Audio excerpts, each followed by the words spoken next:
On the Hobo road, I roll alone.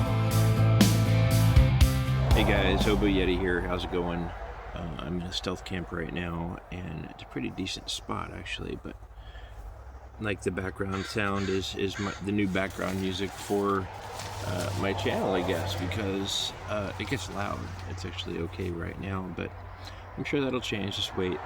I'm about 25 feet off the road. Like I went into some bushes, and then that wasn't really good enough. It was good for like an overnight, like wait till it gets dark kind of thing, but then I was like, oh, this is cool. And so, I don't know if I can show you, but basically this is like a tree and all this kind of primordial stuff on the ground, and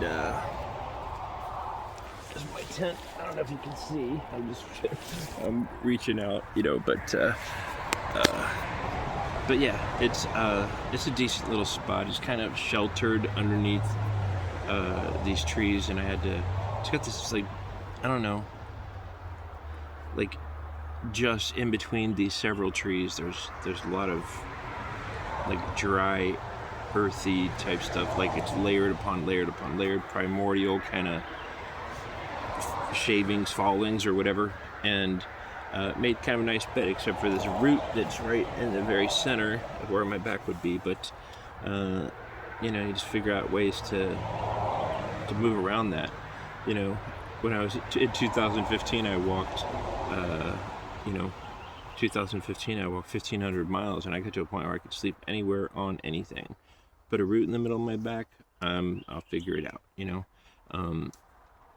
I'm not quite there yet, but the thing is when you're exhausted and you just, you know, you fall down at the end of walking, it's hard.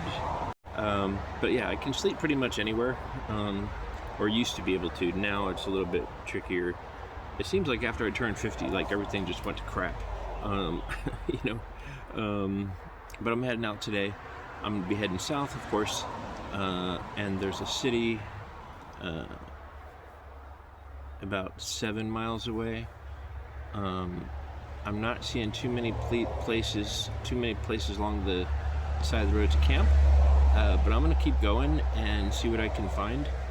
I don't know how many miles I can do today. I'm pretty limited in that. I've got a cart, and the cart's doing okay so far, but it's also you know, getting into and out of spots. Like when I backpacked the coast in 2017, 18, I forget. You know, I just did a little, you know, hitched a little bit, hiked a little bit, and from Coos Bay to California, and I just had a backpack. And in a lot of ways that was easier because I could just, you know, oh, that looks like a good spot, and hike over to it. But with the cart here, you know, it's wide, it's fairly loaded ground. It can be maneuvered, but it's not going over swampland, which I found out across the road. That was my first pick for a stealth camp. That did not work. My boots, my pants got covered in mud, and so I got out of that and been like, oh, whatever. There's a lot of homeless population here along this stretch of the road anyway, and a lot, like all along this way. I'm surprised that I found this one spot. Although when I got here, I had set my alarm on my phone to get up, and it's like helium or something like that, some kind of weird sound. But I have hearing issues, so I do wake up, but then I can't necessarily hear it. So maybe some part of my brain hears the alarm. I don't know. But then I can't hear it, so I didn't actually shut it off. And I guess it went off for a while. And in the middle of the night, like 12 o'clock at night, somebody yells out, "I can hear you! I can hear you!" And I was like, what's she talking about? I don't know. Eventually, I did realize that the alarm was going on, and I hadn't realized it. And I was like, oh, you know, he was referring to me, but like I don't see, like I can see like 25, 30 feet in all directions, and so maybe he had super good hearing, and I don't know. Anyway, I'm doing okay. I'm having some withdrawal issues right now from the mirtazapine, and that's not pleasant. It feels like irritation and dread, paranoia maybe. So that's not fun for my situation, but you know, I was expecting it to come, so I'm just gonna keep on keeping on, you know. The only thing paranoia affects is my sleep and my nerves, but it's a short-term thing, so I'm gonna get off that. The weather here is really nice. Like the high today I think is gonna be 54, whereas in Portland it's gonna be 68. So, and 68 is not terrible, but it's close to 70, and it will get warmer along the coast, but it stays reasonably chill. I have like an emergency blanket. I've got a little thin memory foam, which I'm glad I brought, and I've got like a sleeping bag, although I wish my sleeping bag was a little bit thicker. I'm not real happy with it. Like I zip everything up in this tent doing okay, but I zip everything up around 12 o'clock at night, and and usually I'm awake. I'm a late night guy, night owl, but when I wake up in the morning, the inside is coated, and it's chilly. It's not super chilly. I brought a puff jacket that I've been wearing at night. I've got I've got some hot hands. I've got a neck buff. I've got a beanie. I've got some good socks, which I can say reasonably warm. I just don't like having, like, I'm used to having my winter cocoon, right? I'm not used to having this,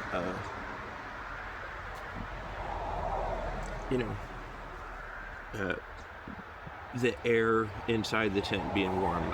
Or being cooler. I don't like that. So that's something to get used to. I think when I head up, I don't know, I want to be heading through this town. I don't really want to, this whole area is kind of sketchy. And so I'm going to, I don't want to have to leave my cart in the front of a store or something. I would do it if I could hurry up and quickly go in and out, but there's no guarantee of that. There's a Dollar General along the way. I'll see if I can pick something up there. And just like a little throw blanket to throw, maybe another pillow or something. I just need a little bit more comfort than I left myself.